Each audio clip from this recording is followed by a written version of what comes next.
I'm just going to say this. There's no magical cure. We have to adapt. We've got to adapt. If you have disease with no cure yet, the key word, we have to adapt.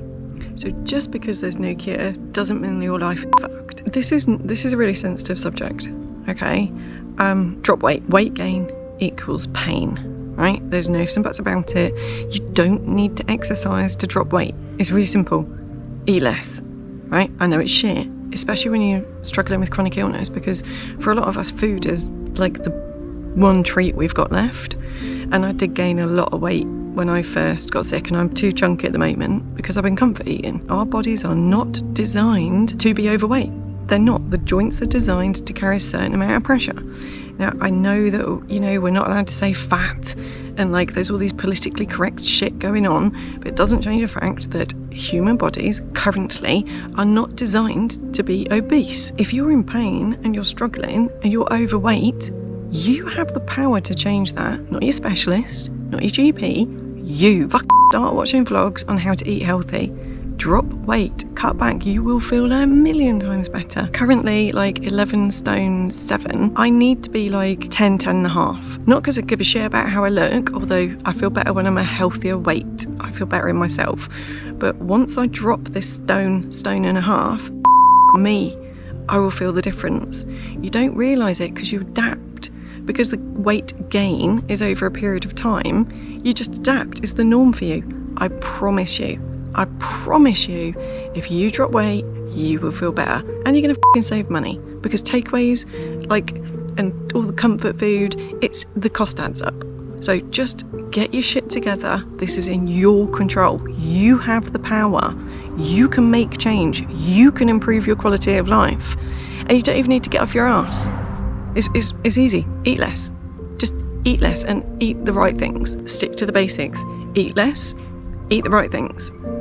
And don't give me that shit about, oh, I don't like salads, I don't like this, I don't like that. There's plenty of fucking food. If you're thinking like that, you're overprivileged. And I fit that category as well, because I'm like, I don't like it. I don't want to eat sweet potato. We're overprivileged if we're thinking that. Because I guarantee you, in Africa, where I've worked, there are no fat people. They can't afford to be fat. Like, there's not enough food to be fat. Don't bitch about the foods. Find the stuff that you like and eat that, but less of it. And if you're like double the weight you should be, it's really simple. Cut your portions in half. Just fucking cut your portions in half. You don't need to eat that much. However, I am pro-choice.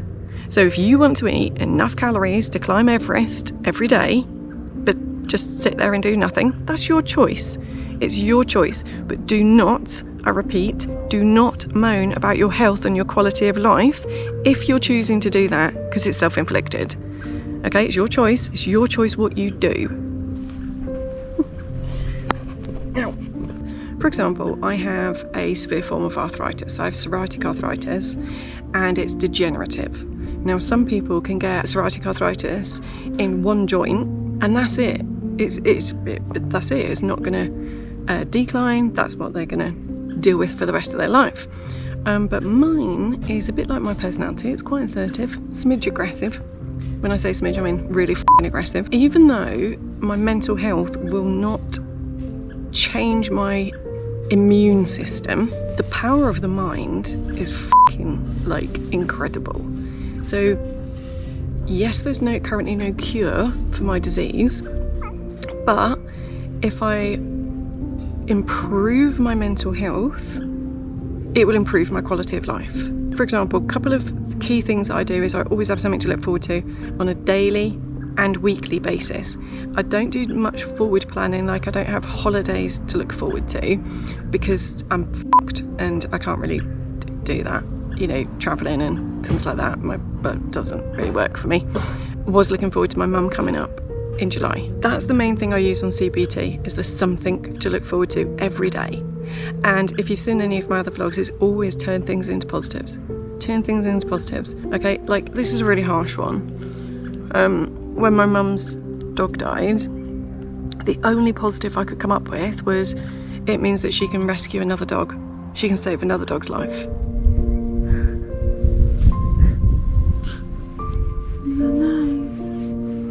a little bit of cat distraction because what we're talking about is pretty heavy duty. So nice. Yeah. You look amazing. I think this is a good angle for you, duck. Yeah, oh, sorry. Did I stop stroking you? I'm sorry.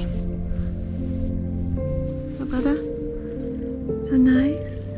If you haven't already, you need a specialist. You need a specialist you feel comfortable with.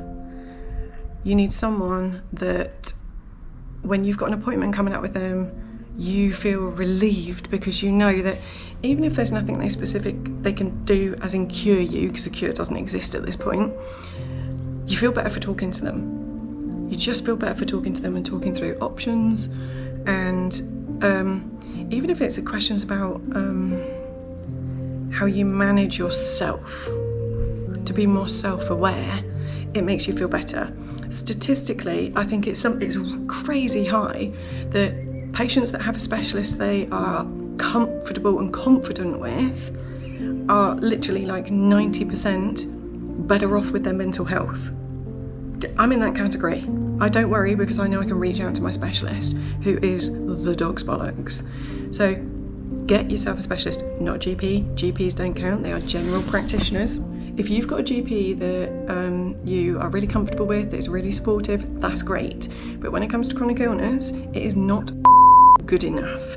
You must have a specialist. You need someone that has dedicated their entire lives to learning about your illness. You have to have a specialist. Do not give up. You stick with it. I know it's shit. I know like you're probably exhausted. You're struggling with fatigue and all that. You know, all the stuff that, all the joys that come with chronic illness. Do not give up. You need a fucking specialist. What am I doing? Okay. So although I started this vlog explaining that there's no cure for chronic illness, for most of our illnesses there isn't a cure, treatment. Oh, hi. Oh, what happened? I'm filming. Shh. Yeah, shh. Oh, you were a dickhead then, weren't you? Was there any need to chase her off? Matilda, was there any need? No. Right. Treatment for whatever illness you have is still really important.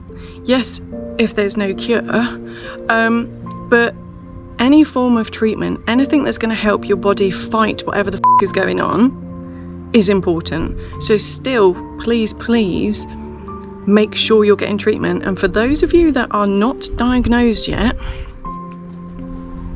I don't know how to say this nicely, so I'm just going to say it. What are you doing? What are you doing?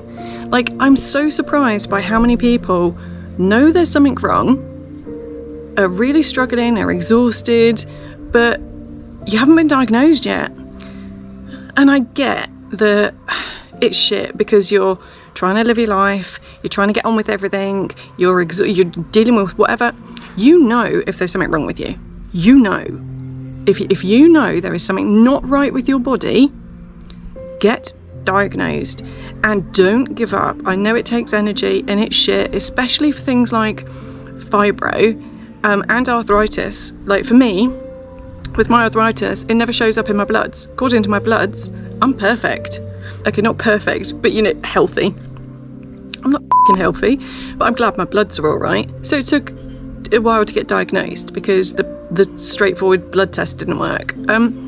But you've got to stick with it, because for you to improve your quality of life, you need to know what is wrong. Yeah, you need to know what is wrong with you. So stick with it. Do not lose hope. And I am sorry, it's still so shit to actually get diagnosis a lot of the time. It's still really difficult for a lot of people to try and figure out what's wrong.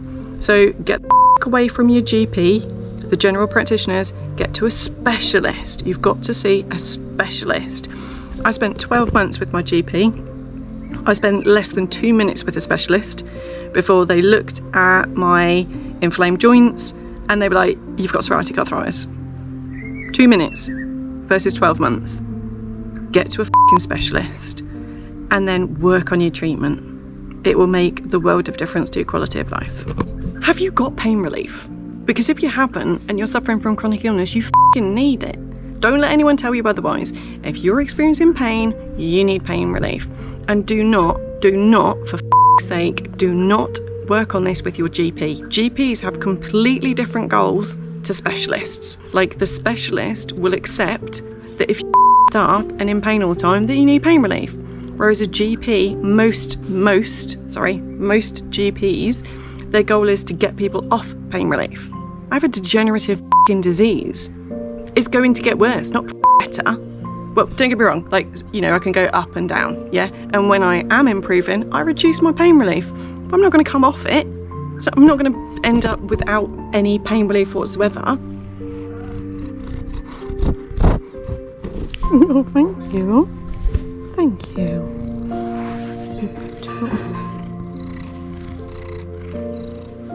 I want to remind everyone that although there isn't a cure for our chronic illness right now, or our degenerative diseases, there f***ing will be. There will be. We have to hang on. Like, no matter what happens with your mental health or your life or everything like that, you've got to have hope. You know, it's like the whole Star Wars thing, yeah? You've got to have hope. Hope's a powerful thing. And you have to remember that there are literally millions of professionals, scientists, pharma, specialists, doctors, GPs, nurses, professors, all working day in and day out, 24 hours a day, to find the cure. They're working on it. And let's face it, like, the pharma companies want to make money. Like, if they could have a cure for arthritis, I think there's 125 million people in America with arthritis. That's a lot of f***ing money. Even though that's sort of, it's not the negative side, it's the side that motivates them. Then you've got the people that are doing it for good because they don't want suffering in the world. All those people are working on finding the cure for us. There is going to be the cure. Modern medicine is moving so fast. So do not give up hope. We just got to fucking slog our guts out and, like, survive it until the cure's available, okay? So you carry on slogging your fucking guts out, all right?